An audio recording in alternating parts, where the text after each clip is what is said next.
What is going on, guys? This is the Club of the Man 1993. Back up here again for episode number 125, I believe this is, of WWE Turn Alerts. I'm going to try to do this one and two more after this. That way I at least get through the October Turn Alerts and be about halfway done catching up on the Turn Alerts since my YouTube hiatus. So we're going to talk about Rhea Ripley in this episode. Who came even towards the end of her run with NXT UK. October 30th seemed to be the point where she solidified that she was definitely a babyface now.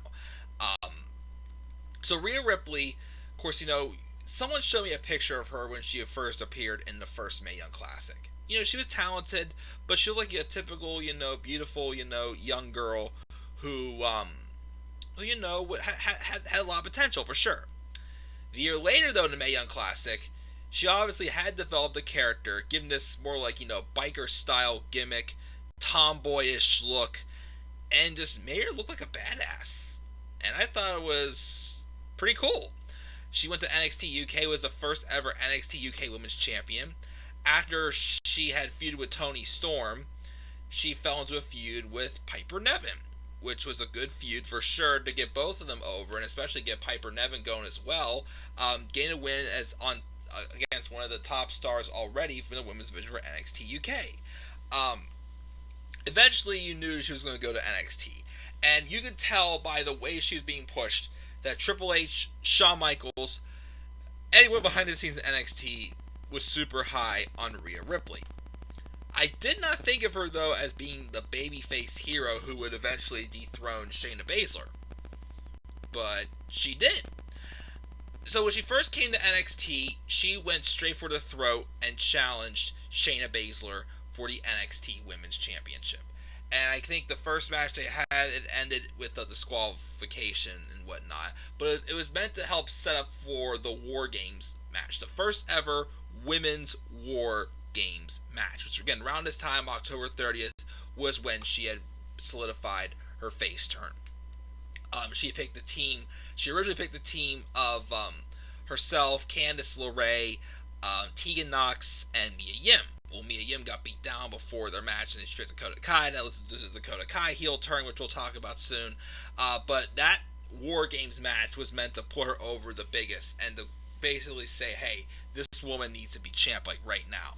And it happened, and I think it was on the last episode of NXT of the year, she became NXT Women's Champion. She had a feud with Bianca Belair, and now she's getting the opportunity to not only wrestle Charlotte Flair and put the NXT Women's title on the line, but she's also going to be able to do this at WrestleMania.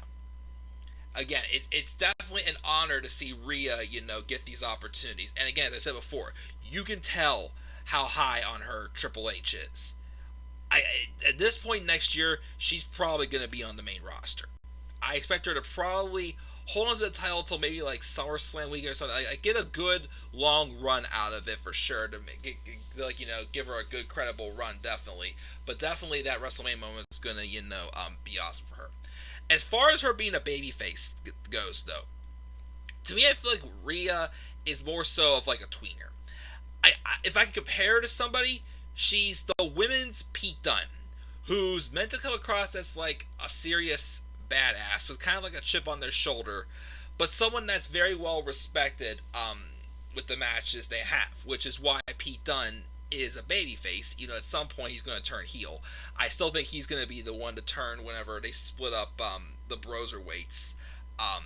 But Rhea Ripley being a babyface, same thing. She definitely has the look and, obviously the attitude more of a heel. But obviously, she won the crowd herself. The crowd is the one who turned her babyface, and they just rolled with it. And now she is one of the hottest acts in the women's division right now. And she's only 23 years old also as well. She has a lot ahead of her, and she's already established herself quite well, I would say. And I definitely like what she's done so far as women's champion, and I look forward to her match for sure with Charlotte at WrestleMania. And yeah, so definitely great opportunities for Rhea. I definitely, can see why they're high on her. She's talented, she's great, and her being a babyface right now is fine by me. So what are your thoughts on Rhea Ripley slowly becoming a babyface and her run so far in NXT? What are your thoughts also? Are you excited about her women's title match against Charlotte Flair at WrestleMania 36? Make sure to leave your thoughts down in the comment section below.